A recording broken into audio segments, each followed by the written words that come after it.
wanna be in your light until the night is over. I wanna hold you so tight, coming closer. I wanna be in your light until the night is over, until the night is over, until the night is over. Ladies and gentlemen, if you're ready for the couple, make some noise. London.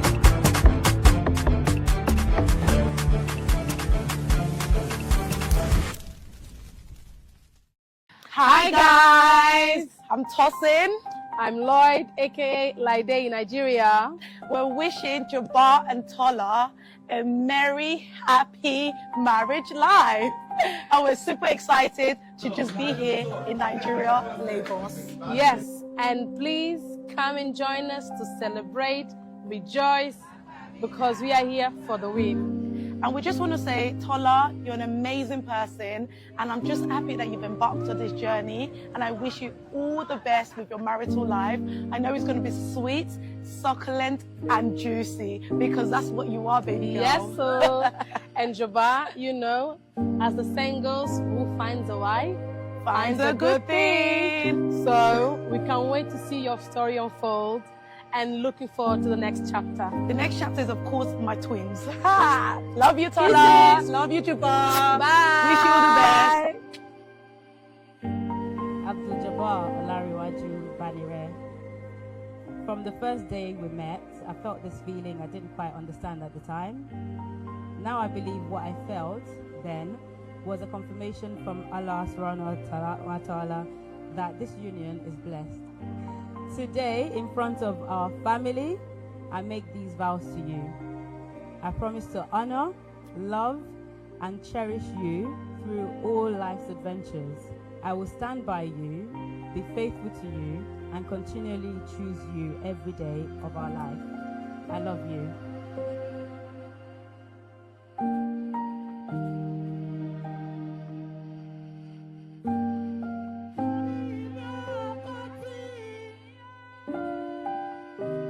Mama boss abe boju yan ta mo maya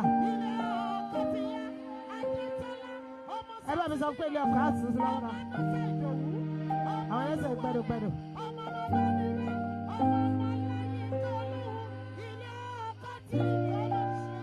Ayé ni mo mú fún yín kò ní dòkú. Ayé ẹ̀gán ẹ̀ ní fi sọ̀kò bànújẹ́ sáwọn òbí ẹ̀. Àwọn ọmọ tó bá lẹ́yìn kò ní ṣe wọ́n. Lọ́la láhùn láwọn làkọ̀ọ́ta tẹ̀gbír.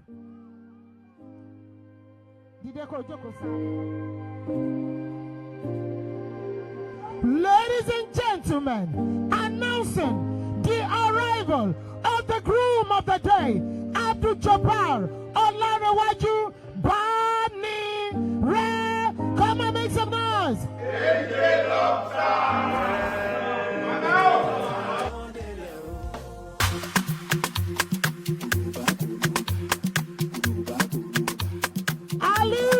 Ọwọ́ yìí ló kẹ̀kẹ́ ìṣàyà gbájú. Pàṣẹ kír. Ẹ máa ń súre fún wọn, orin yóò ní kàdé. Ẹlẹ́dàá yóò ní parí, pápárí ò ní mọ yín. Mi ò ní lọ síbi kan kó táwọn tá tán délẹ̀. I don't care what they say. Àdìsá mi, olólùfẹ́ mi, àyànfẹ́ ọkọ mi, àwọn bàbá ọmọ mi, the love of my life, the sugar in my tea, the cockroach in my cupboard. Ẹ jẹ́ fílẹ̀ bẹ́ẹ̀. Wọ́n bí mi mo túra bí èmi gangan lábí sọ́lá mo bọ́lá jí mo jí bọ́lá mo fẹ́ sọ̀kọ̀ bọ́lá ti tó. Sílẹ̀ màá bá wọn ká tán délẹ̀. Kólóbá eléré ò.